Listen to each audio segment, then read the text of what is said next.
Bismillahirrahmanirrahim. Assalamualaikum warahmatullahi wabarakatuh. Waalaikumsalam warahmatullahi wabarakatuh.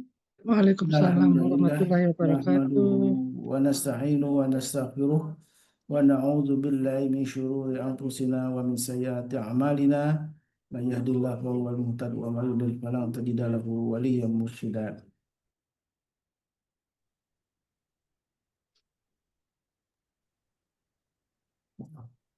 Innal hamdalillah nahmaduhu wa nasta'inuhu wa nastaghfiruh wa na'udzu billahi min syururi anfusina ومن سيئات أعمالنا من يهد الله فهو المهتد ومن يضلل فلن تجد له وليا مرشدا أشهد أن لا إله إلا الله وحده لا شريك له وأشهد أن محمدا عبده ورسوله الذي بلغ الرسالة وأدى الأمانة ونصر الأمة وجاهد في الله حق جهاده اللهم صل وسلم وكرم وبارك على سيدنا مرسلين نبينا الكريم محمد وعلى آله وصحبه ومن تبعهم بإحسان إلى يوم الدين أما بعد.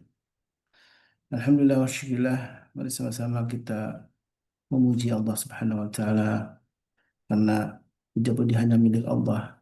Kepadanya kita menyembah dan kepadanya kita memohon pertolongan. Dan untuk kenikmatan alhamdulillah kita bersyukur atas semua nikmat Allah yang telah Allah anugerahkan kepada kita. Nikmat iman dan Islam menjadi nikmat yang paling agung yang harus kita syukuri, dan betapa banyak nikmat Allah yang tidak mungkin kita bisa hitung. Salawat dan salam tentu senantiasa kita aturkan kepada Nabi kita baginda Rasulullah SAW, juga untuk keluarga beliau, para sahabat yang mudah-mudahan juga kita eh, umat di akhir zaman ini termasuk umat yang mampu menegakkan sunnah-sunnah dari Nabi kita baginda Rasulullah SAW. Dan alhamdulillah wa syukurillah di pagi ini kita kembali berjumpa dengan guru kita Ustaz Dodi Al-Jambari. Masya Allah tabarakallah. Mudah-mudahan Allah senantiasa menjaga guru kita, kemudian juga memberi kesehatan, keberkahan dan juga tentu istiqomahan dalam dakwah beliau. Dan alhamdulillah menemani kita setiap hari ya. Hampir setiap hari menemani kita untuk sama-sama ingat Allah. Dan itu yang paling penting, selalu berzikir kepada Allah. Karena orang yang selalu berzikir kepada Allah disebutkan dalam firman Allah, orang yang akan merasakan ketenangan. Dan Allah lah yang anzala sakinata fi qulubil mu'minin, yang menurunkan ketenangan bagi orang-orang beriman. Bahkan disebutkan dalam surah Al-Fatih itu wasdadu imanai walladzi anzala sakinata fi qulubil mu'minin liyazdadu imana ma'a imanihim, sehingga bertambahlah keimanan mereka. Sebagaimana mudah-mudahan kita pun dengan selalu mendengarkan tausiah nasihat dari para guru kita, wabil khusus dari guru kita Sadali Al-Jabari, Hafizahullah Ta'ala, makin tambah keimanan kita dan juga makin paham dengan ayat-ayat Allah. Dan terutama di pagi ini kita masih mendalami tentang nama-nama agung Allah Asmaul Husna yang sudah selesai sesungguhnya ya dikaji oleh beliau, yang sudah disampaikan kepada kita. Dan silakan jamaah yang mungkin terlewat tidak dari awal mengikuti kajian ini bisa dilihat di YouTube-nya MKI Majelis Keluarga Indonesia. Sudah alhamdulillah sudah terdokumentasi, jadi kita bisa menelusuri dari awal sampai akhir ya. Kemudian bagaimana penerapannya, inilah yang justru paling penting, bagaimana kita menjadi orang-orang yang tidak hanya tahu tapi juga eh, mampu mempraktekkan dalam kehidupan sehari-hari. Alhamdulillah, syukurlah. Dan guru sudah bersama kita. Kayak Pak Asbahtum, Ustadz. Bekhair. Alhamdulillah. Alhamdulillah, barakatuh doaikum, Masya Allah. Masya Allah, tabarakallah. Jauh lebih enak nih, Ustaz. Never better. Jadi kemarin itu nggak tahu super flu, nggak tahu radang tenggorokan biasa. Tapi biasanya memang kalau ketemu sama mikrofon yang dipakai sejuta umat gitu, biasanya memang kalau kondisi saya lagi drop, gampang banget itu radang tenggorokan itu. Iya. Makanya Emang- kalau deket sama orang rokok, ada yang bakar sampah, ada yang pokoknya piai banget deh. Masya Allah. Kayaknya memang harus SOP-nya bawa mikrofon kemana-mana saja. Rasanya begitu, tapi kadang-kadang ada beberapa tempat yang Anda pernah coba beberapa masjid gitu. Anda boleh nggak pakai mikrofon sendiri? Itu settingannya jadi ngerubah punyanya mereka semua, dan mereka nggak mau diacak-acak. Jadi ya sudahlah gitu. Jadi kadang-kadang terima nasib aja. Caranya Allah untuk ngugurin dosa kan gitu ya. Masya Jadi Allah. seseorang itu ketika amalannya nggak cukup banyak, Allah menggugurkan dosa kita itu lewat sakit, lewat kesedihan, lewat kesusuk duri, lewat apa banyak banget itu. Jadi Dan nggak usah khawatir sama apapun yang terjadi, karena ketika kita pahami bahwa rencananya Allah itu keren, Insya maka Allah. semuanya insya Allah akan jadi penggugur dosa. Dibawa asik Masya aja. Allah. Rahimnya Allah ya, maha sayang, kasih sayang Allah untuk kita itu Masya Allah luar biasa. Baik.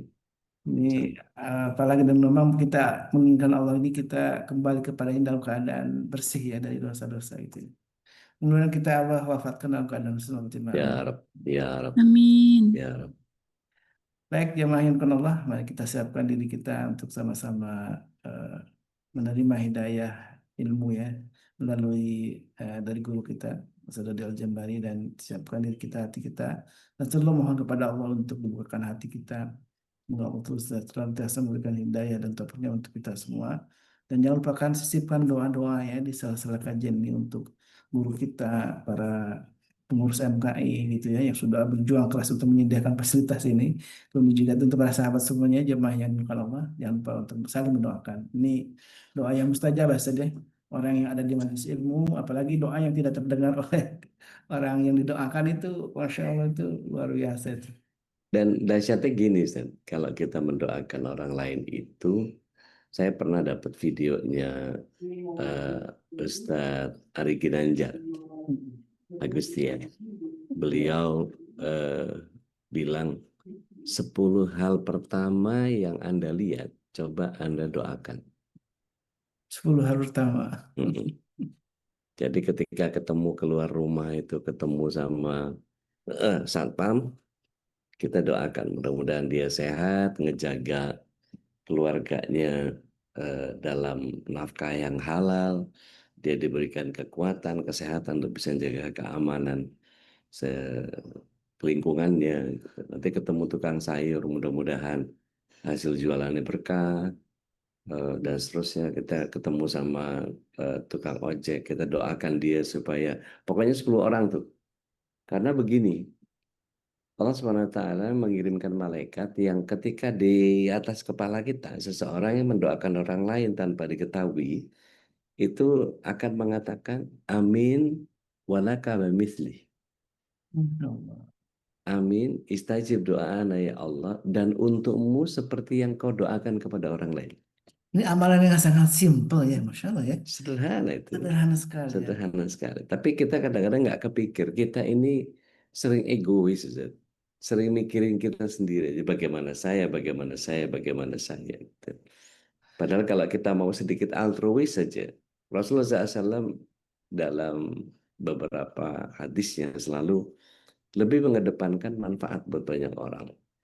Kata khairu yang diberikan kepada manusia, eh, terlepas dari masalah kaitan dengan Al-Quran atau bukan, tapi Rasulullah SAW menyatakan khairun nas, gitu ya, sebaik-baik manusia adalah yang memberi banyak manfaat. Banyak manfaat itu kan nggak bisa cuma satu orang, Iya, banyak. kepada banyak orang, gitu. Satu itu. Kata Rasulullah SAW lagi, khairukum man ta'allama al-Quran wa 'allama. Yang terbaik dari kalian adalah belajar Al-Quran dan mengajarkan. Meskipun kita tahunya cuman Bismillahirrahmanirrahim, itu ada 19 huruf. Bi'ismi Allah Ar-Rahman Ar-Rahim dengan alif lam ma'rifat. Yang ini nakiro, yang ini nakiro berarti penguatan. Nah, itu kan ngajari itu aja udah, oh Masya Allah gitu. Kita menjadi yang terbaik. Sederhana, tapi kalau kita mau masuk ke dalam disiplin ilmu yang Rasulullah SAW jalankan, sepertinya cara masuk surga itu agak mudah ya, tapi ya itu. Godaannya gitu. Setan kan nggak akan pernah ridho sama orang soleh. Iya. Iya, insya Allah.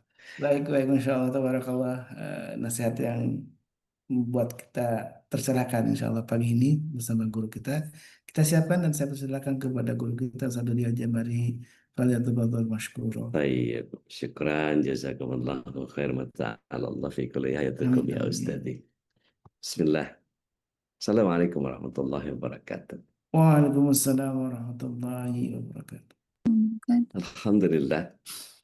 Alhamdulillahilladzi arsala rasulahu bil huda wa dinil haq. Alhamdulillahilladzi ahyana ba'dama amatana, syurbat yang baru bangun. Alhamdulillahilladzi alzalna sakinata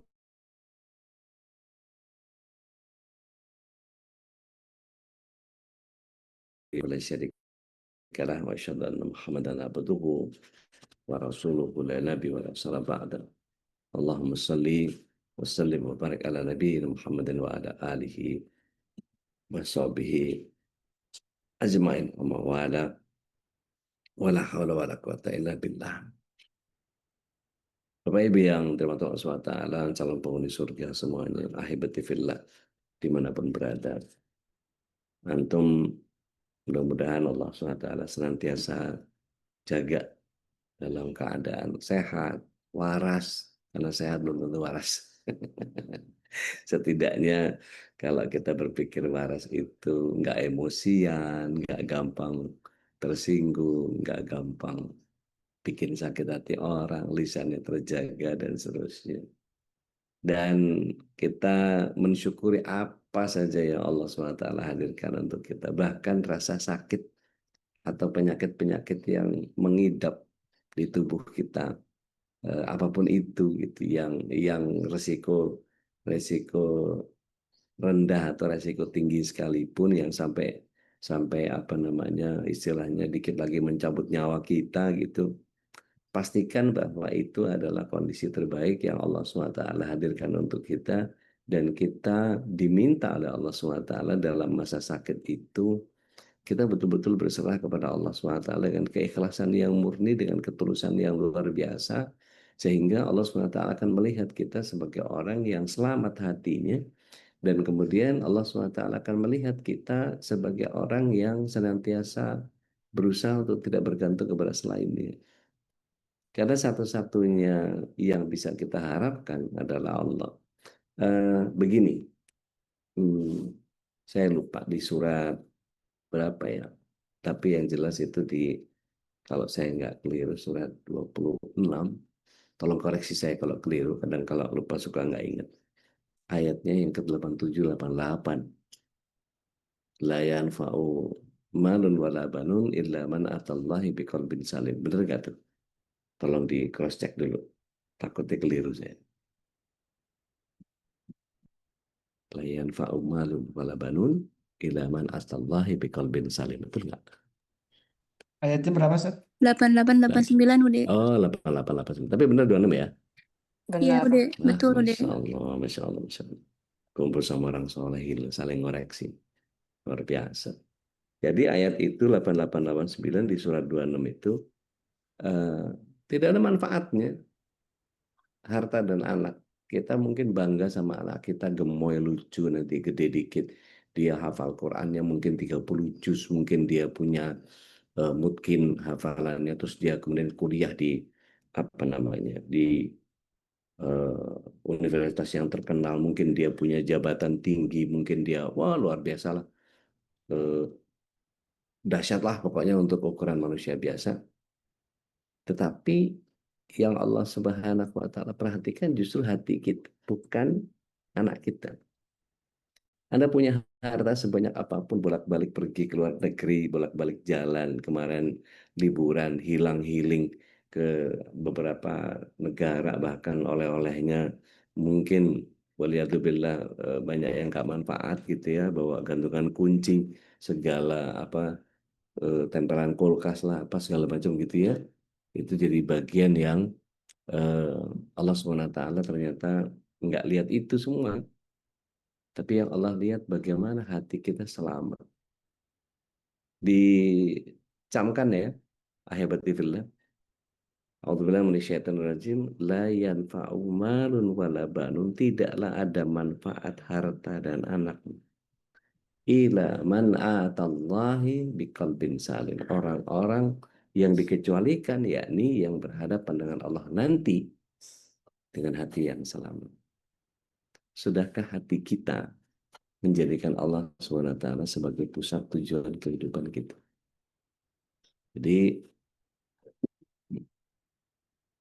Kalau kemudian kita apapun lah ya resiko yang paling tinggi yang kita dapati itu, mungkin kita punya osteosarkoma, mungkin punya radang apa namanya, punya tumor ganas di tubuh kita sehingga nggak lama, nggak dalam waktu hitungan bulan kita meninggal gitu misalnya gitu ya. Tapi kalau kita yakin bahwa inilah cara Allah yang terbaik, why not?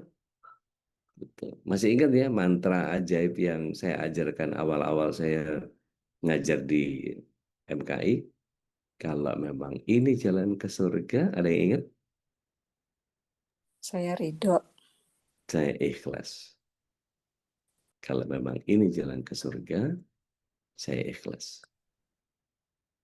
Dan kalau sama orang lain, dengan semua kekuranganmu, kau sempurna untuk. Karena Allah SWT menghadirkan orang lain untuk kita itu, pasti ada maksud yang luar biasa untuk memunculkan amal kita. Sedikit kita sebelum membahas Al-Muhaimin pagi ini, bagaimana rahasia pengamalan Al-Muhaimin, sifat Allah maha memelihara, maha melindungi dalam tubuh kita itu, kita buka dulu surat 67 ayat yang kedua.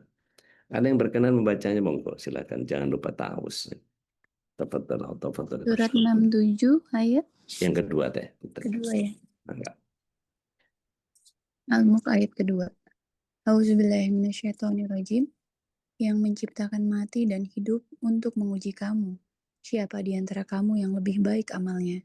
Dan Dia Maha Perkasa, Maha Pengampun. Insya Allah. Yang ditunggu sama Allah cuma ahsan amal, bukan kathiro amal. Allah yang menciptakan kematian dan kehidupan. Kita pernah membahas sedikit tentang fitnah hidup dan mati.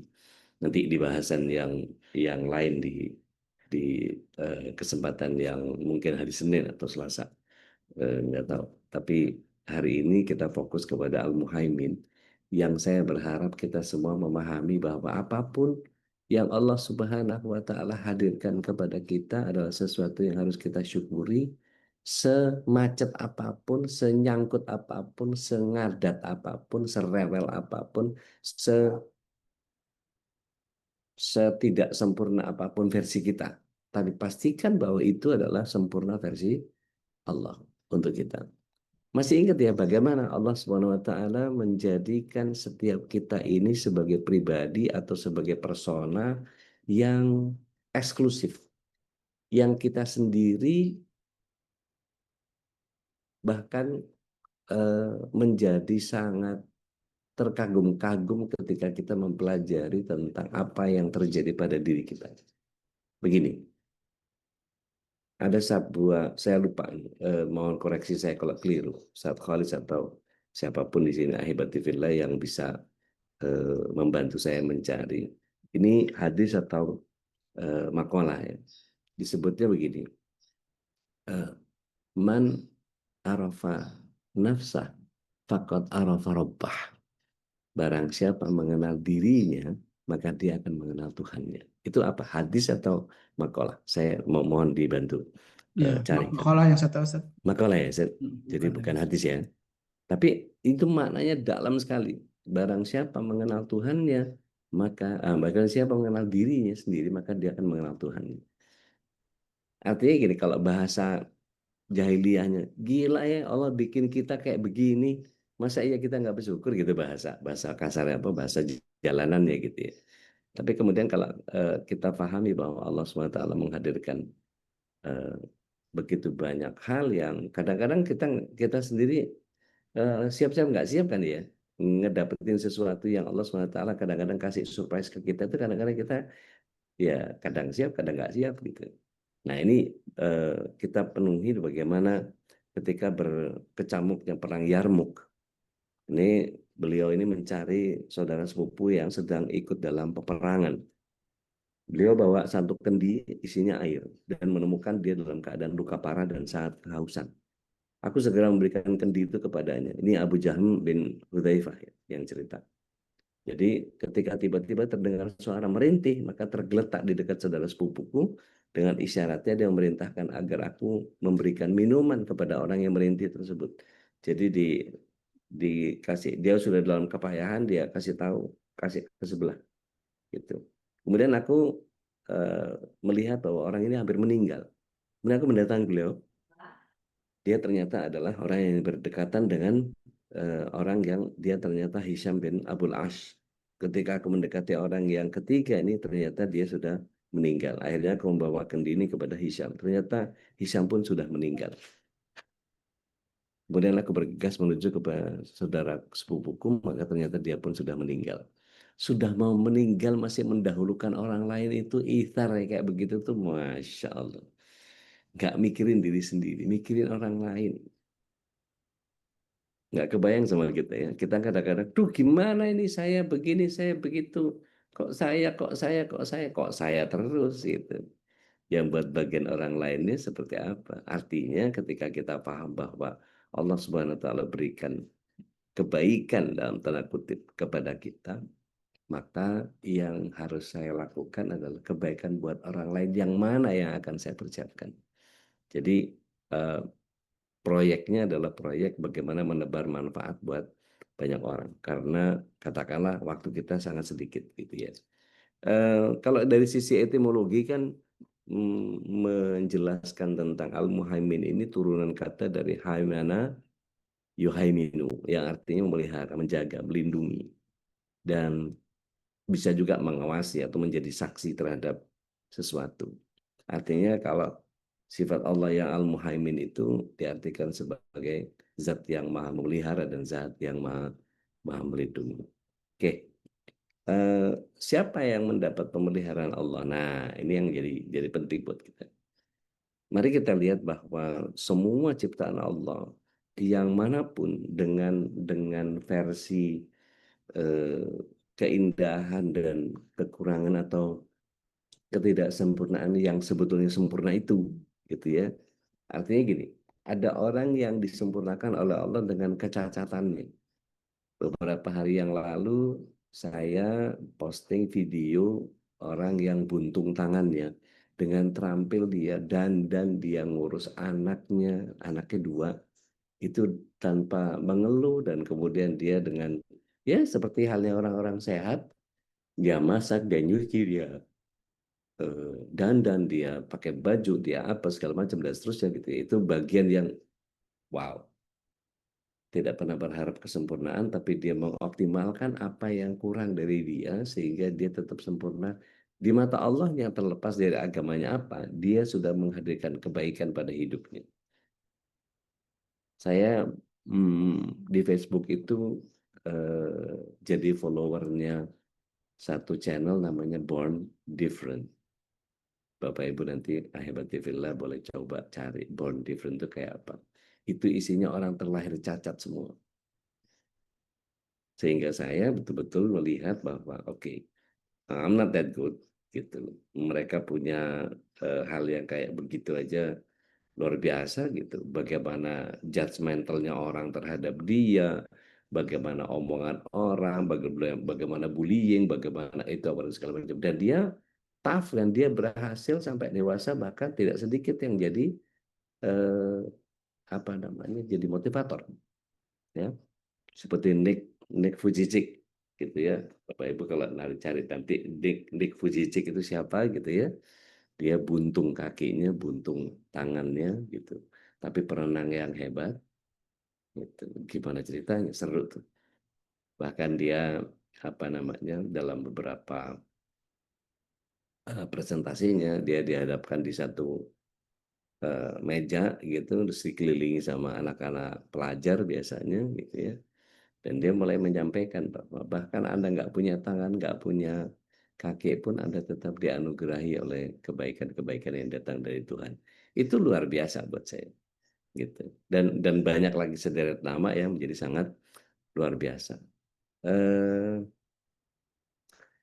saya belajar betul dari banyak guru-guru saya, Ustaz Omar Mita, Ustaz Yusuf Mansur, itu berhadapan dengan orang yang keluarganya cacat, atau ada keluarganya yang Allah SWT berikan kebutuhan khusus. Itu menjadi orang-orang yang lembut hati, orang-orang yang menjadi paham bahwa skenario Allah itu luar biasa. Nah, Mari kita pelajari bahwa proses pengaturan dan pemeliharaan yang Allah rancang untuk kita dalam waktu 24 jam. Kebayang nggak? Balik lagi ke makalah yang tadi. Man arafa nafsahu faqad arafa rabbahu. Barang siapa mengenal dirinya, maka dia akan mengenal Tuhannya.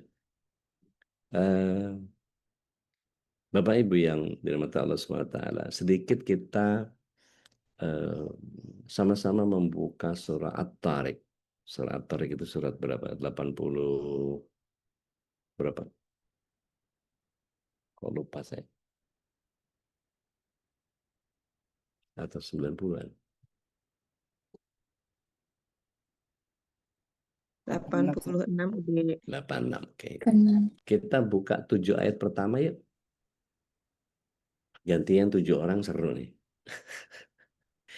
Iya Udah. udah. Monggo, silakan. Siapa dulu yang pertama? Monggo. Ya. Assalamualaikum warahmatullahi Waalaikumsalam wabarakatuh. warahmatullahi wabarakatuh. Waalaikumsalam warahmatullahi wabarakatuh. Monggo wanita. Salam subuh dari Phuket. Baru subuh di sini udah. Masya Allah. Auzubillahiminasyaitonirrajim. Bismillahirrahmanirrahim. Demi langit dan yang datang pada malam hari. Oke, Dan siapa yang kedua? Ya Bude. Monggo. Dan tahukah kamu apakah yang datang pada malam hari itu? Yang ketiga siapa? bintang Yaitu yang bersinar Monggo. tajam Oke. Yang keempat? setiap orang pasti ada penjaganya. Lima. Maka hendaklah manusia memerhatikan dari apa yang dia ciptakan. Oke, 6. Dia manusia diciptakan dari air mani yang terpancar. Terakhir. Silakan. yang keluar dari antara tulang punggung, sulbi, dan tulang dada. Shadaqallah. Wow. Can you imagine guys? Gini, maksud saya gini. Allah SWT membuka dengan konstelasi bintang dengan jagat raya yang outer space itu menjadi bentangan yang tak terbatas dengan bentangan alam yang luar biasa. Tetapi Allah SWT membatasi kita hanya memperhatikan bagian bintang yang terang. Wasama'i wat-tariq. Wa ma adraka mat-tariq an-najmus tsaqib. Dari bentangan yang begitu luar biasa konstelasi bintang, Allah cuma suruh kita ngelihat an-najmus tsaqib. Setelah itu Allah SWT menyadarkan kita dengan sesuatu yang bersifat plasmik, yaitu para malaikat. Yang sifatnya plasmik itu, malaikat ada di mana? Di dunia atau di langit? Di bumi atau di langit? Bumi dan langit. Sifatnya plasmik. Gitu. Jadi memenuhi setiap ruang. Maka Allah SWT menyatakan in kullu nafsin lamma 'alaiha hafiz. Jadi dijaga. Jadi al-muhaiminnya Allah sudah ada dalam bentangan langit dan bumi. Mari kita lihat Allah SWT begitu bicara tentang bentangan alam raya yang segedak itu gitu ya.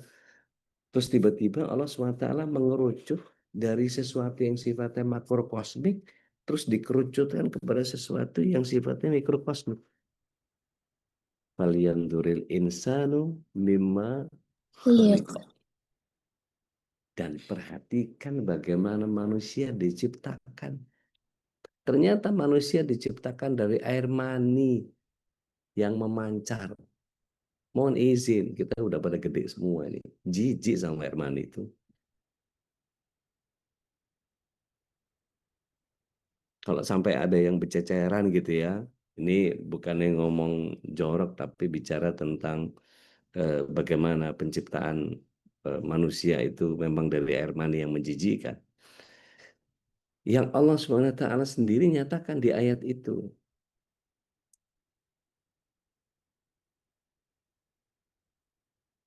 Diciptakan dari mani yang menjijikkan, min dafiq, yang asalnya keluar dari sulbi wat taraib. Tulang sulbi itu tulang ekor yang paling bawah. Nanti kita tanya dokter Vicky. Tulang sulbi itu yang di mana? Kalau di L1 sampai L5 itu dia ada di berapa tuh? Ya. Yang terakhir mungkin tulang ekor. Kemudian taraib itu tulang pedang-pedangan. Kalau kita ronsen toraks gitu ya, itu ada bagian apa namanya vulva yang kemudian rahimnya perempuan itu naiknya dari tulang pedang-pedangan. Sebegitu detail Allah SWT menceritakan sesuatu yang makrokosmik sampai kepada yang mikrokosmik. Pemeliharaan itu benar adanya. Nah, Bapak Ibu yang dirahmati Allah SWT, sadar nggak sih kita bahwa 24 jam kita itu jantung kita berdenyut memompa sekitar lebih dari 10.000 liter dalam 24 jam. Hitungan datanya denyutnya jantung itu duk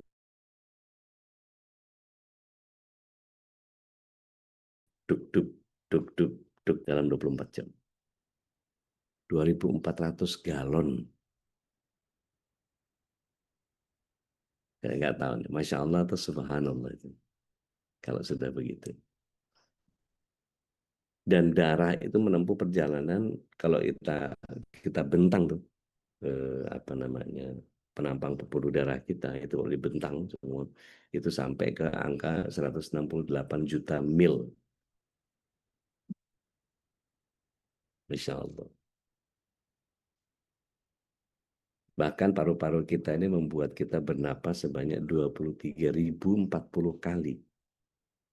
Dan kita menghirup udara sebanyak 483 meter kubik. Setiap kali bernapas, oksigen akan membanjiri sekitar 300 juta alveolus, ruang-ruang kecil di paru-paru itu, seluas 280 meter persegi. Dan kita makan itu bisa sampai 1,5 kilo. Terlepas dari kalorinya sebanyak apa. Artinya kita mengkonsumsi air itu sehari berapa? 2 liter, 3,5 liter, sekitar itu. Sama kuah-kuah.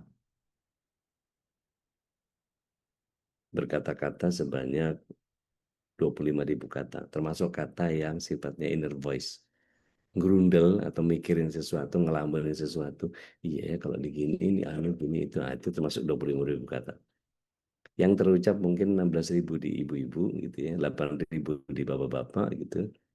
Tapi total lintasan pikiran kita mengucapkan sesuatu itu sekitar 25.000 kata. Dan otot kita sekitar 750 otot yang digerakkan jika kita melakukan sesuatu yang aktif. Rambut kita memanjang 0,094353 cm, kuku kita bertambah 0,00012 cm, ada 100 miliar sel otak yang siap bekerja 24 jam. Allahu Akbar.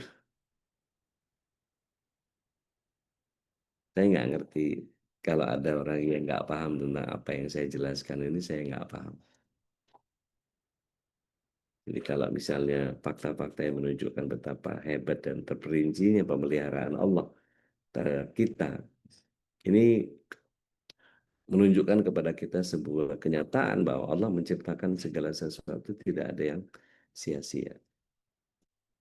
Dulu waktu belum tahu hukum kapilaritas, kita bisa bingung tuh, kok pohon kelapa jauh dari tanah, kok ada air di kelapanya, datang dari mana airnya, mana rasanya kayak begitu, penuh dengan mineral, bisa rasanya beda sama air dan seterusnya. Ternyata kemampuan kapilaritasnya air lewat akarnya, lewat batangnya pohon kelapa itu ternyata begitu luar biasa. Dan hukum fisika dan termodinamika yang ada pada begitu banyak makhluk di dunia ini menginspirasi orang untuk menemukan ini dan itu dan segala macam.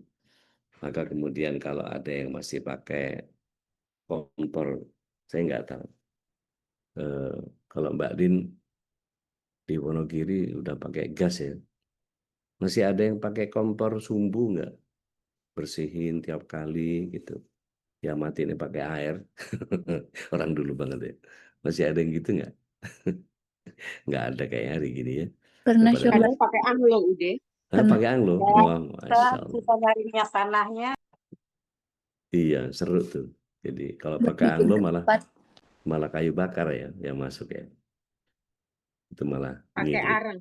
Pakai anglo. Masya Allah. Jadi iya masih ingat betul saya ketika ibu lawyer ham dulu pakai minyak tanah gitu ya, kerosin, nuang dulu, nanti sumbunya itu dengan apa namanya merambat di kapas yang sampai ke atas itu, begitu dinyalain, diturunin supaya nggak merah apinya gitu ya, terus dikasih sarangan gitu.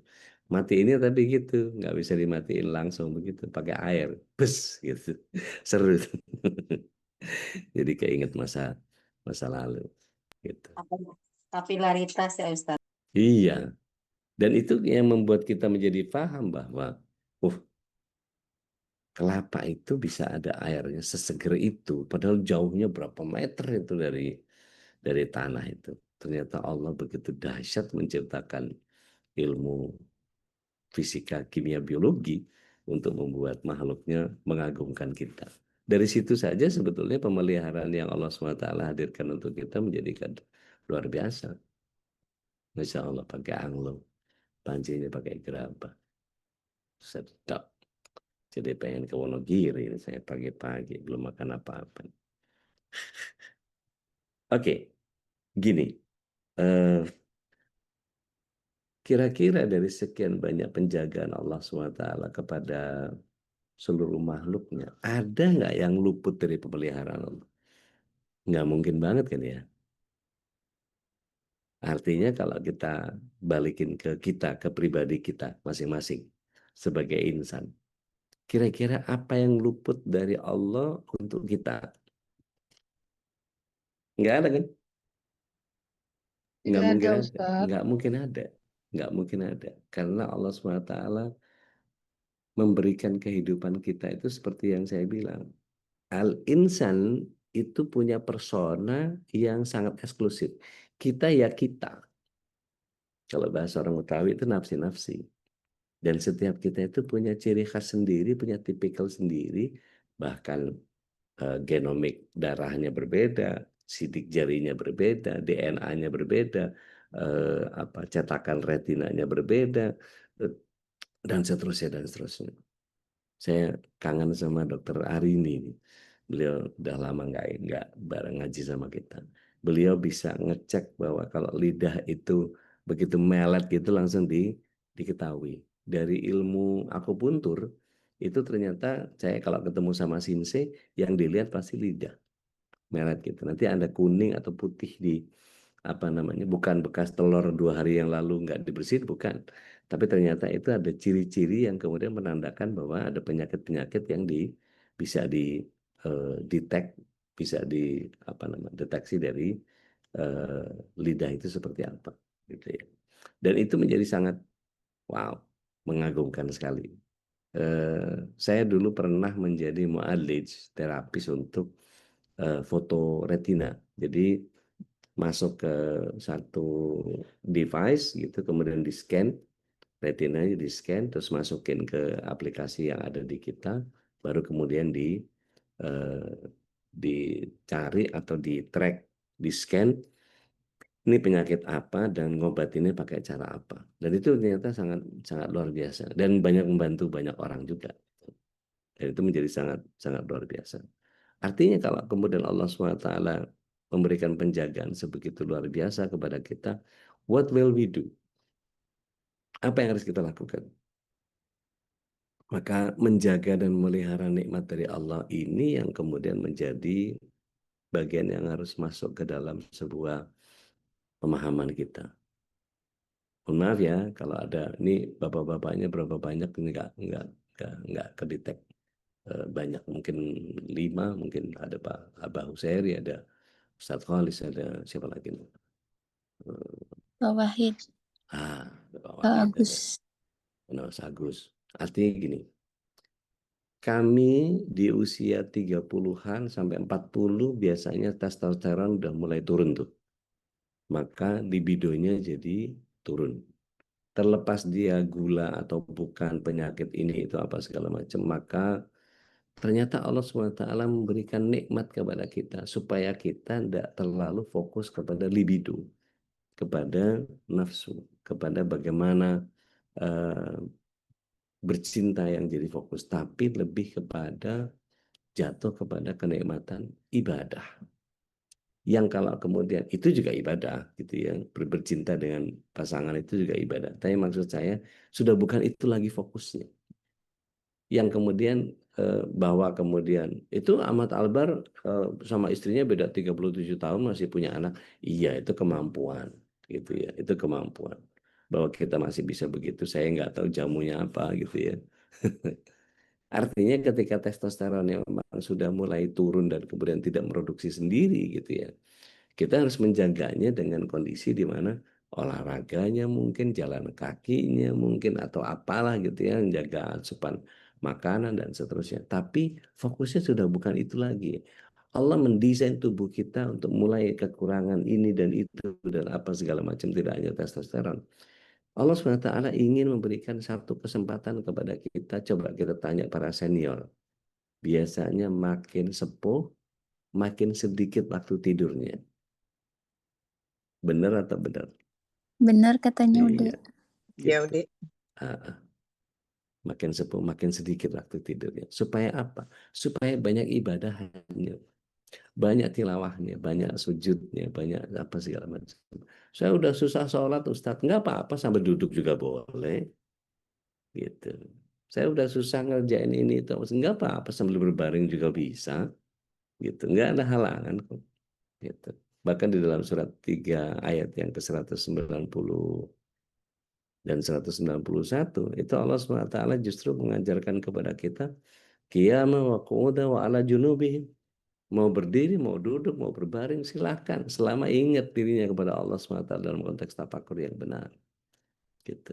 Nah, ini bagian yang kemudian membuat kita menjadi harus paham bahwa sebagai wujud peneladanan kita terhadap asma Allah ini apa?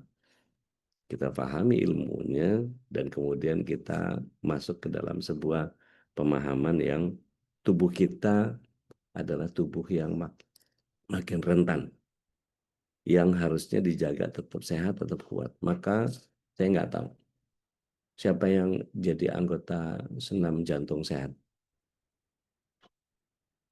Ada di sini?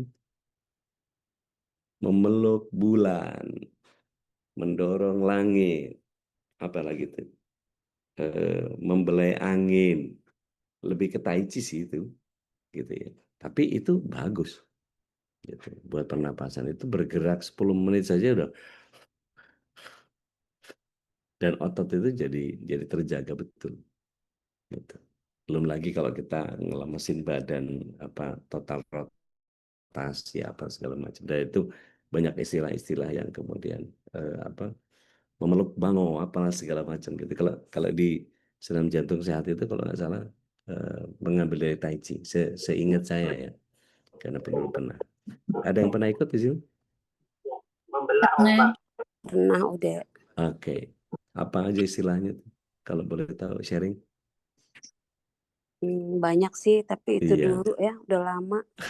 Waktu masih muda, sementara teman-temannya udah pada nenek-nenek. Oh iya. Sekarang udah tua Rata-rata. malah nggak Males. ada lagi. Nggak ada lagi yang itu Iya. praktekin. Kayak MKI perlu punya ini. Gitu. Saya siap jadi instruktur deh. Baik. Enggak, bukan wusu. Kalau wusu lebih ke martial artnya ya. Tapi kalau ini lebih ke jaga badannya, jaga postur. Gitu. Nanti deh. Itu pernafasannya, gerakannya sebetulnya kayaknya apa lebih gampang pelan, tapi keluar keringatnya banyak. Iya, luar biasa. Lebih banyak Benar. pernafasan. Benar. Efeknya. Iya, benar banget. Dan itu tai chi. Iya, tai chi. Ya. Nah, selain fisik, pikiran. Jadi ayo kita jaga dengan meneladani Al-Muhaimin itu kita jaga pikiran kita. Artinya ya kalau kita kurang serius menuntut ilmu, biasanya otak jadi kurang berkembang. Kalau kita nggak mau baca tambahan sesuatu ya artinya siap-siap tumpul gitu kan. Akibatnya kita akan didominasi oleh kebodohan. Biasanya kalau udah minder suka marah, gitu. Jadi sombong, dan kemudian tidak terkendalinya perilaku itu karena kita tidak menjaga atau merawat akal kita dengan ilmu. Maka ayo percantik akal kita dengan ilmu yang manfaat. Sehingga kita harus punya prinsip tiada hari tanpa bertambahnya ilmu dan pengalaman. Alhamdulillah kita di MKI ini ahibati fillah masih diberikan kesempatan oleh pengurus MKI untuk terus menggali ilmu. Gitu. Nggak pagi, nggak malam gitu. Luar biasa. Nah, yang ketiga, selain fisik dan pikiran, iman. Ya, iman. Iman kita itu kalau iman kita kan turun naik ya, menjaganya itu menjadi bagian yang Rasulullah SAW sendiri mengatakan al-iman yazid wa yankus. Iman itu naik dan turun. Yazidul iman bil ta'ah wa yankusul iman bil maksiyah. Naiknya iman itu karena ketaatan dan jebloknya iman karena kemaksiatan. Dan alhamdulillah kita di bulan Rajab ini kalau dikasih kesempatan sama Allah SWT beramal soleh, Masya Allah. Banyak betul lipat ganda pahalanya. Tapi jangan kepedean. Karena begini. Amal soleh yang kita lakukan itu belum tentu diterima. Silakannya kalau kita kemudian melakukan maksiat, sudah pasti dicatat sebagai dosa. Ya Allah.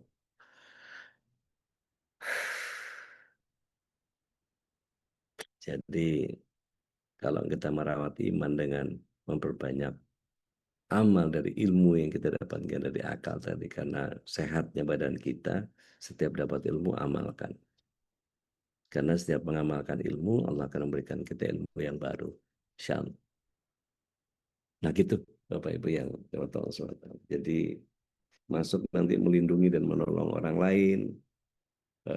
Bagaimana Al-Muhaimin ini salah satu aspeknya menjadi bagian yang sangat luar biasa. Terakhir saya ingin tutup dengan satu mutiara kisah. Ada seorang dokter ahli bedah. Dia bergegas menuju rumah sakit, begitu dihubungi sama rumah sakit karena pasien kritis, harus segera dioperasi. Begitu dia sampai mempersiapkan diri, mandi, dia ganti baju, kemudian masuk ke ruangan operasi, dia ketemu sama ayah pasien yang raut wajahnya memendam cemas bercampur marah. Gitu. Dengan ketus laki-laki yang mencecap dokter. Kenapa lama sekali dokter? Anda nggak tahu anak saya sedang kritis. Mana tanggung jawab Anda sebagai dokter? Maka dokter bedah ini menjawab sambil senyum. Saudaraku, saya sangat menyesal atas keterlambatan ini. Tadi saya sedang berada di luar, tetapi begitu dihubungi saya langsung menuju ke sini. Semoga Anda maklum dan bisa tenang sekarang. Doakan, semoga saya bisa melakukan tugas ini dengan baik. Yakinlah bahwa Allah menjaga anak Anda. Malah keramahan sak dokter ini tidak mendapat jawaban yang bagus dari si bapak ini. Bahkan dia marah. Anda bilang apa? Tenang. Sedikit pun Anda tidak peduli rupanya. Apakah Anda bisa tenang kalau anak Anda yang sekarat? Semoga Allah mengampuni Anda. Apa yang akan Anda lakukan kalau anak Anda meninggal? Si dokter itu senyum, saya menanggapi. Jika anak saya meninggal, saya akan mengucapkan seperti yang difirmankan Allah. Yaitu orang yang ditimpa musibah, mereka mengatakan inna lillahi wa inna ilaihi rajiun. Apakah ucapan bela sungkawa ini yang lain bagi orang yang beriman? Maaf dokter. Maaf Pak, dokter ini tidak dapat memperpanjang usia, tidak juga bisa memendekkannya. Usia di tangan Allah. Dan kami akan berusaha sekuat tenaga untuk menyelamatkan putra Anda. Hanya saja kondisi anaknya kelihatan cukup parah. Maka jika terjadi apa yang tidak kita inginkan, ucapkan innalillahi wa inna ilaihi rajiun. Saran saya sebaiknya Anda pergi ke mushola rumah sakit untuk memperbanyak sholat dan doa kepada Allah agar dia menyelamatkan anak Anda. Kata dokternya begitu. Maka orang tua pasien ini menanggapi dengan sinis. Nasihat itu memang mudah, apalagi untuk orang yang nggak punya hubungan dengan Anda. Gitu. Maka dokter melanjutkan operasinya. Operasi berlangsung beberapa jam, lalu dokter keluar tergesa-gesa berkata kepada orang tua pasien, berbahagialah Pak, alhamdulillah operasi berjalan lancar, anak Anda akan baik-baik saja. Maaf, saya harus segera pergi, perawat akan menjelaskan kondisi anak Anda lebih rinci. Maka orang tua pasien tersebut tampak berusaha mengajukan pertanyaan lain, tapi dokternya segera pergi. Selang beberapa menit kemudian sang anak keluar dari ruang operasi disertai seorang perawat. Seketika orang tua itu, anak itu berkata, ada apa dengan dokter egois itu? Tidak sedikit pun dia memberikan kesempatan kepada saya untuk bertanya tentang kondisi anak saya. Maka tidak disangka perawat tersebut menangis terisak dan berkata, kemarin putra beliau meninggal dunia akibat kecelakaan. Ketika kami hubungi, dia sedang bersiap untuk mengembumikan putranya. Apa boleh buat, kami tidak punya dokter bedah yang lain. Maka begitu selesai operasi, dia bergegas pulang untuk melanjutkan pemakaman putranya. Dia telah berbesar hati meninggalkan sejenak segala kesedihannya atas anaknya yang meninggal demi menyelamatkan hidup anak Anda. Subhanallah, bacanya dengarnya sedih udah.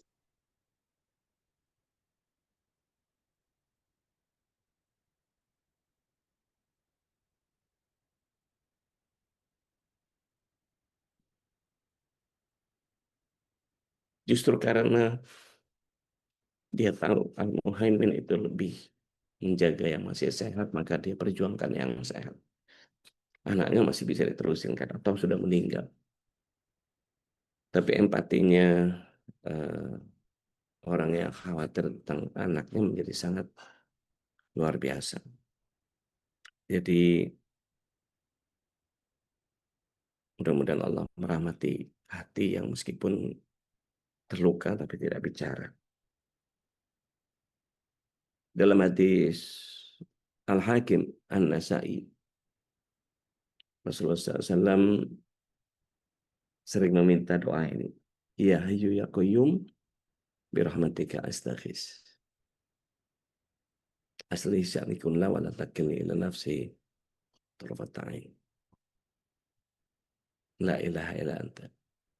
Jadi wahai zat yang maha hidup kekal lagi terus menerus mengurus makhluknya, dengan rahmat-Mu aku memohon perlindungan, perbaiki seluruh urusanku. Tidak ada ilah selain Engkau, dan jangan Kau biarkan aku mengurus diriku sendiri tanpa rahmat.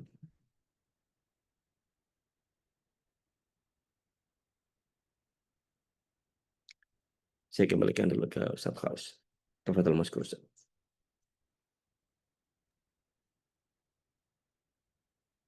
Allah tabarakallah. Jazakallah khairan. Ya, kisah yang sangat menyentuh hati ya tadi di akhir kajian tadi ya. Kisah tentang orang yang begitu besar pengorbanannya dan selalu berbuat baik pada orang lain. Dan tadi di awal juga sudah diajak oleh guru kita pada di awal, mari kita sama-sama saling mendoakan, doa yang bahkan tidak terdengar oleh orang yang mendoakan adalah doa yang mustajabah. Malaikat akan juga minta didoakan sebagaimana yang kita doakan. Dan saya teringat juga kalau Ustaz hari Najar Pak Ari itu yang 10 orang yang ketemu pertama cuma kita doakan nih. Ini teringat juga dengan salah satu jurus dari Rasulullah gitu ya. Pertama itu adalah mendoakan kebaikan dan keberkahan untuk orang lain. Dan ini menjadi sebuah prinsip kita semua yang menginginkan Allah selalu mendoakan orang-orang, tidak hanya orang-orang yang tercinta gitu tentunya, tapi juga mendoakan orang yang bahkan baru dikenal sekalipun itu ya. Orang yang mungkin terlihat kita baru ditemui bahkan, dan itulah tentu sebagai seorang muslim tentu adalah jadi punya kewajiban untuk selalu berbuat kebaikan untuk orang. Baik, jemaah masih ada waktu ya sekitar 2 atau 3 pertanyaan ya, atau mungkin yang sharing, silakan memanfaatkan waktu terbaik kita untuk sama-sama memberikan inspirasi dan juga motivasi untuk kita semua. Silakan, ada yang sharing atau bertanya juga. Ya. Nggak usah dipaksa, Ustaz. Baik. Masya Allah, tabarakallah. Kita baca saja surat yang ke-7 ayat yang ke-56. Silahkan. Kalau ada yang berkenan. Ayat ke-7. Surat ke-7 ayat yang ke-56. Ada Mbak Fit. Ya udah.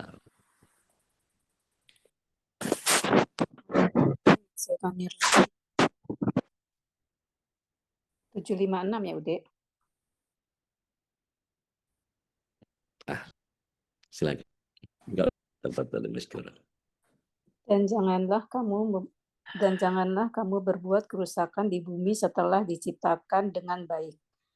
Berdoalah kepadanya dengan rasa takut dan penuh harap. Sesungguhnya rahmat Allah sangat dekat kepada orang yang berbuat kebaikan. Boleh diulang bagian akhir. Sesungguhnya Sesungguhnya. rahmat Allah sangat dekat dengan orang yang berbuat kebaikan. Masya Allah. Syukran. Jazakumullah khair. Jadi gitu ya Bapak Ibu. Rahmat Allah ini kepada kita sebanding dengan sifat ihsan yang ada pada diri kita. Izin di surat 3 ayat 134 Allah SWT juga mengatakan itu. Surat 3 ayat 134. Innallaha yuhibbul muhsinin. Allah senang atau Allah cinta kepada orang yang berbuat kebaikan. Baik, Tena dia emang enggak? Ya Bude, Assalamualaikum warahmatullahi wabarakatuh. Waalaikumsalam warahmatullahi wabarakatuh. Mau minta cara menghadapi misalnya yang seperti ini Bude. Gak tahu berkaitan atau enggak ya Afwan.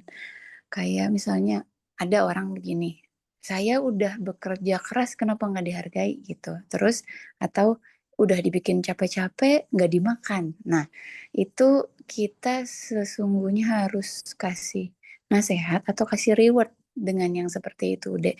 Dan buat kita berkaca untuk diri sendiri gimana Ude. Syukron. Baik, Bismillah, Assalamualaikum ala Rasulillah.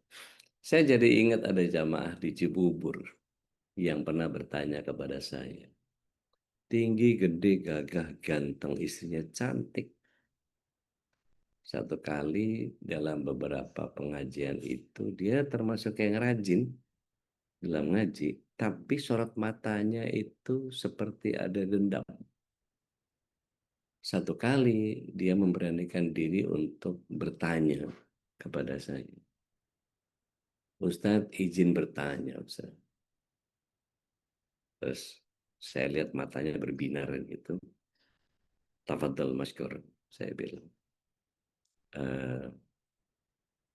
Kenapa Allah tidak memberikan apa yang saya minta? Padahal, mohon maaf nih Ustadz, mohon maaf Ustadz. Dia bolak-balik minta mohon maaf. Ustadz nggak usah perlu tahu berapa banyak sholat tahajud yang saya kerjakan. Ustadz nggak perlu tahu berapa banyak anak yatim yang saya santuni. Ustadz nggak perlu tahu berapa banyak sholat duha yang saya kerjakan, doa yang banyak sudah saya panjatkan. Tapi kenapa? Saya cuma minta 2 aja dari Allah.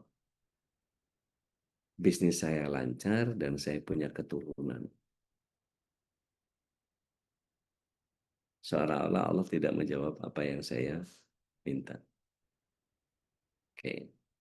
Dengan hati-hati saya melihat ada marahnya dan mata yang penuh dendam itu gitu. Saya khawatir dia malah terluka dengan jawaban saya yang kadang-kadang suka ngasal. Saya kalau udah nyeplos kan kadang-kadang bikin orang sakit hati. Begitu saya bilang sama dia,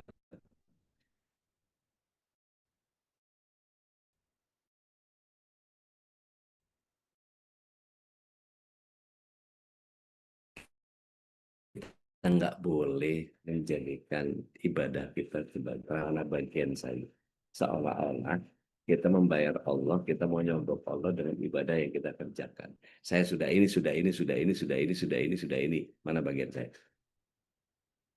Itu kan namanya memperbudak Allah. Seandainya antum lebih mau sadar, seandainya antum mau lebih tawakal, antum sudah kerjakan itu semua, tinggal nunggu Allah SWT memberikan apa tidak. Kira-kira kalau Allah Subhanahu wa taala memberikan kebaikan kepada antum untuk tidak diberikan anak dulu karena antum mungkin belum dipercaya untuk ngurus anak. Maka malah nanti anaknya jadi pribadi yang buruk dan menyusahkan orang tua. Antum nggak mau kan punya anak yang seperti itu. Sabar. Antum nggak mau bisnis antum meledak dan kemudian antum menjadi kaya raya dan nggak pernah ngaji lagi. Dan membuat antum jadi sibuk sama keduniaan, tapi nggak mau berilmu. Lebih cilaka mana? Nangis dia. Iya, Ustaz. Saya tahu, saya salah. Dia bilang. Nah, baru setelah itu dia lebih legowo. Nggak lama dari situ, qadarullah wa masyafa'al, Allah yang mengizinkan, biiznillah tentunya. Istrinya hamil setelah 2 pekan dari keikhlasan yang hari itu dia buka. Ternyata anak bilang sama istrinya, ternyata cuma butuh keikhlasan doang untuk bisa mendatangkan seorang bayi. Bukan gara-gara ibadah kita yang luar biasa itu. Begitu kita makin semeleh, makin naro, makin berserah, makin ikhlas. Udahlah terserah Allah deh mau gimana kek. Pada saat itu Allah SWT menurunkan benih. Kan luar biasa jadi. Sekarang antum sudah punya keikhlasan, sekarang antum sudah bisa menerima bahwa oh, anak saya akan saya didik dengan Al-Quran dan Sunnah dan seterusnya. Ibu saya, Allah yarham, itu menikah di usia 16 tahun. Orang dulu lah ya. Dan baru punya anak itu setelah 13 tahun pernikahan. Habis itu bererot. 2 tahun punya anak, 4 tahun punya anak, 2 tahun punya anak. Ini bungsunya nih. Nggak diharapkan kelahirannya nih kayak begini jadi. Koret-koret. Nah, jadi kalau saya boleh saran, kalau udah dibikinin, nggak mau segala macam, coba dirubah niatnya. Jangan melakukan buat orang. Lakukan buat Allah. Contoh ya, seorang istri yang mempersiapkan makan atau minuman buat suaminya waktu mau pulang ke rumah. Jadi siapin nih. Kata ustadznya kalau bikin teh ngaduknya pakai sholawat. Allahumma sholli ala Muhammad, Allahumma sholli ala Muhammad, Allahumma sholli ala Muhammad. Nanti biar si suami itu lebih sayang sama keluarga apalah segala macam dengan padahal nggak ada hadisnya itu. Maka dia lakukan itu. Allahumma sholli ala Muhammad. Tapi karena niatnya untuk si suami, maka begitu suaminya datang, Assalamualaikum, salam, tiba-tiba ada telepon. Dia angkat, halo. Oh iya Pak RT, siap-siap. Baru nyampe saya ini. Iya, iya, oke, oke, oke. Siap-siap. Langsung. Saya habis ini eh, ganti baju, saya langsung ke sana.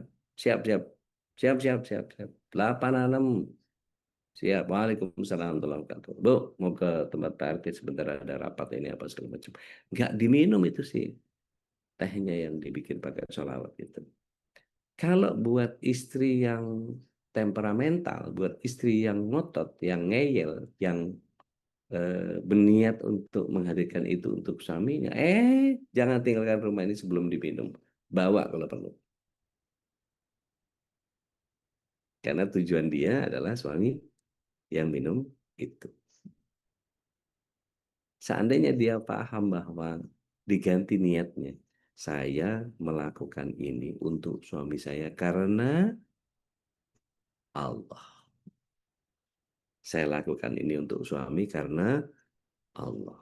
Maka ketika suaminya nggak sempat minum, oh ini memang rezeki saya. Ya sudah diminum saja, bismillah. Enak kok minum teh hangat-hangat sore-sore. Pahala tetap dapat nggak? Tetap, karena yang dituju adalah Allah. Gitu teh. Wallahu a'lam. Oke. Mbak Anita, monggo Mbak. Assalamualaikum warahmatullahi wabarakatuh. Waalaikumsalam warahmatullahi wabarakatuh. Masya Allah. Di sini 5.28 baru subuh udah. Masya Allah. Sekarang aja baru mau ada cahaya masih gelap. Udah sebelumnya kita doa bersama dulu yuk. Ternyata Ananda Dina sekeluarga lagi dapat nikmat Allah. Dina di indikasi ada CA. Masya Allah. Terus si adik baru selesai operasinya ada benjolan kelenjar getah bening di leher. Makanya tadi Ude bilang, bukan Ude bilang ya, Ude tadi cerita tentang seorang dokter yang menolong hambanya itu. Saya nggak tahan Ude dengarnya, jujur. Karena gini, Allah kasih kenikmatan buat saya banyak banget. Banyak bener. Tapi di satu sisi, Allah ngajarin saya nggak boleh sombong, nggak boleh lepas kontrol, nggak boleh takabur, nggak boleh segalanya lah gitu ya. Jadi saya berangkat itu Mama baru habis ulang tahun yang ke-88 tahun. Kita berangkat tinggalkan Mama juga dalam kondisi Mama baik-baik aja. Terus malah kita bilang kalau Mama mau ikut tapi kan kondisi beliau yang memang sudah nggak memungkinkan pasti capek. Jadi tadi malam itu 2:30 dapat berita gitu. Mama sesak. Terus dibawa sama dokter Kevin rumah sakit, sekarang sedang dalam keadaan di Lebu, ada pneumonia. Ya, Nah, pneumonia. Radang paru. Iya, jadi cuman gini, di satu sisi Allah kasih. Saya sampai hari ini ada aja itu luar biasa. Luar biasa kalau mengingat perjalanan 6 tahun yang lalu. Saya nggak bakal berani jangankan mikir ya. Mimpi aja untuk ada sampai detik ini tuh nggak berani udah. Jadi apapun bentuknya belajar dengan Ude, jujur jangan tinggalin. Banyak yang saya dapat. Pergi kemana aja langkah saya, kalau misalkan saya bisa tetap ikuti MKI, saya pasti akan buka. Tapi saya tetap banyak apa ya, masih banyak kurangnya lah, belum apa-apa gitu. Nah yang dengan Muhaimin itu tadi, itu yang saya bilang banyak memberi. Saya nggak pernah, alhamdulillah, mau disakitin kayak apa juga, mau difitnah, mau digibahin apalagi, itu nggak penting buat saya. Karena saya tahu Allah kasih saya banyak kenikmatan. Alhamdulillah. Cuman tetap saya hanya manusia biasa. Yang saya sendiri harus jalan dengan kaki saya sendiri, yang saya yakin bahwa Allah ada. Allah bayangin, udah bisa sampai detik ini saya menjalani hidup sebagai single parent, nggak terfikirkan gitu loh. Udah kalau teman-teman bilang, kenapa sendiri Mbak Nita masih gitu? Nggak tahu. Saya hanya ngeliatin Allah udah kasih saya banyak nikmat, untuk apa lagi kalau hanya akan menyakiti perasaan saya lagi. Saya dengan keadaan begini sudah bahagia, itu aja. Cuman kan jujur, banyak hal sebagai wanita, ada hal yang nggak bisa dia lakuin ya udah. Contoh, misalkan mau sholat gitu, ada imamnya gitu. Alhamdulillah saya digantikan dengan ada Kevin jadi imam saya gitu. Tapi dengan terus Kevin berjauhan walaupun satu kota, mulai kadang-kadang ada rasa gitu. Iya ya. Terus atau ada yang teman bicara gitu. Atau juga ada yang mengajarkan saya tentang agama. Tentang bagaimana kita menyiapkan untuk akhirat kita. Gitu. Apalagi menjelang, mungkin ini baper ya, maaf semuanya. Saya ke sini kayak kontemplasi diri. Jadi qadarullah, kita tuh harusnya berangkat sekeluarga. Tapi ada satu dan lain hal, Cucunda tersayang ternyata terpilih sebagai salah satu peserta English competition-nya kemarin. Ada event di sekolahnya, kan baru mulai. Jadi harus mundur lah itu satu keluarga. Udah bisa bayangin dong hari gini gitu ya, yang saya sudah siapkan, sudah dengan hotel yang luar biasa buat saya ya, mungkin yang lain bisa lebih besar, tapi saya luar biasa. Kamar yang besar, sampai saya bilang gini sama ponakan saya, ya kita main sepak bola juga bisa ya, saya bilang. Karena harusnya kita berenam ada di sini. Tapi terus saya balik mikir gini, nggak marah udah gitu. tapi dalam kondisi yang ya Allah, tapi ya sudahlah, Allah maunya seperti ini mungkin. Nah, kita nggak tahu ternyata tadi malam ada masalah gini kan akhirnya Kiki dan Kevin ya yang di Jakarta Ya, gitu. ya.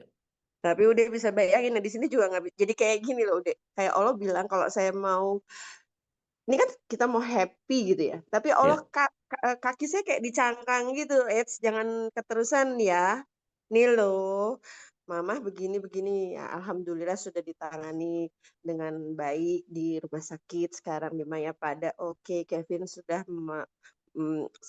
mengeluarkanlah semua apalah cara dia gitu. Sudah berarti saya mikir iya. Coba kalau Kiki dan keluarga semua ada di sini, gitu. Terjadi apa-apa sama. Nah itu yang akhirnya bikin saya jadi makin apa ya? Nggak berani gitu loh. Udah nggak berani apa ya kalau mana sih ngomong gitu lah. Udah ngerti saya lah gitu. Nah yang saya ingin nanya sama Ude. Ingat saya tadi Ude bilang kalau ini jalan menuju surga, saya ikhlas karena Ude waktu itu pas saya nanya. Jadi saya gitu akhirnya gini, ya udah Allah, saya ikutin aja skenario Allah mau dibawa sampai mana.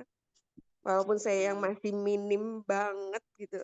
Tapi tolong sekali lagi Ude, doa Ude, doa Ustadz Kholis, doa seluruh majelis di majelis ini gitu. Buat saya butuh itu. Lebih daripada saya butuh pendamping, nggak penting. Ya, untuk menguatkan saya, Ude, itu Baik.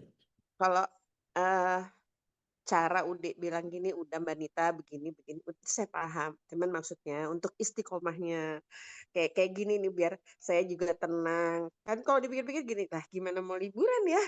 Mama di sini gitu. Tapi untuk mengkondisikannya bahwa ini semua ada skenario Allah, ada yang mengatur. Nah, balik yang bisa saya terima sekarang adalah jangan kebablasan ya Yunita gitu. Itu Masya yang minta Allah. tolong. Masya Allah. Jangan Masya gitu, Allah. jangan tinggalkan saya itu aja nih. Siap. Makasih semua Siap. Ustadz Kholis juga. Barakallah fiik. Ya salam. Iya, Sawadika. Sawadika. Oh, kapan Kak? Kapan Kak? Kapan Kak? Assalamualaikum warahmatullahi wabarakatuh. Waalaikumsalam warahmatullahi wabarakatuh. Yang lagi di Thailand berusaha bersenang-senang dengan kondisi yang Allah hadirkan luar biasa. Belajar banyak nih pagi ini. Kita mohonkan kepada Allah supaya semua orang yang Allah SWT berikan sakit sedikit apapun, entah giginya panuan, entah apalah ya gitu, sampai yang harus operasi, apa yang sampai berisiko tinggi segala macam, kita mohonkan sama Allah. Allahumma rabban nas atina al-ba'sya tasyafi la syifaan illa syifaan isfi kulli maridin ya syafi la syifaan illa syifaan la yughadiru saqam. Amin. Baik, Ustaz, udah mau jam 7, Ustaz. Masya Allah, tabarakallah, jazakallah khairan doanya dan juga untuk itu semua jamaah yang memuliakan Allah, jazakumullah khairan yang sudah membersamai kami di Majelis Keluarga Indonesia. Mudah-mudahan semua kebaikan yang ditularkan kepada sesama menjadi kebaikan jamaah ya, dan ini adalah apalagi di bulan Rajab, semua infak sedekah yang rutin dititipkan kepada kami menjadi juga amal jari yang terus mengalir untuk kebaikan keluarga kita semua. Dan jangan lupakan tadi di Al-Muhaimin ini memang sebuah tadi udah itu sebuah ungkapan para ulama ya tentang man arafa nafsu arafa rabbah. Di Al-Quran disebutkan juga di surat Az-Zariyat buat Wafi anfusikum afala tubsirun, ya. Apakah tidak memperhatikan dalam diri kalian? Nah, itulah memang kebersyukuran akan menjadi terus bertambah ketika kita melihat diri kita aja butuh banyak ya kebaikan yang telah Allah berikan, sehingga dengan kebersyukuran itulah kita bertambah juga kenikmatan. Nah, insya Allah, amin amin Allahumma amin. Dan jamaah Allah, alhamdulillah, syukurlah, sekali lagi jazakallah khairan untuk guru kita Ustaz kembali, dan mari sama-sama kita saling mendoakannya. Dan kita tutup dengan doa kafatul majlis. Subhanakallahumma wa bihamdika asyhadu an la ilaha illa anta astaghfiruka wa atubu ilaik. Alhamdulillah hadana wa iyyakum. Assalamualaikum warahmatullahi wabarakatuh. Waalaikumsalam warahmatullahi wabarakatuh. Wabarakatuh. Jazakumullah khairan. Syukran Ustaz. deh sekali.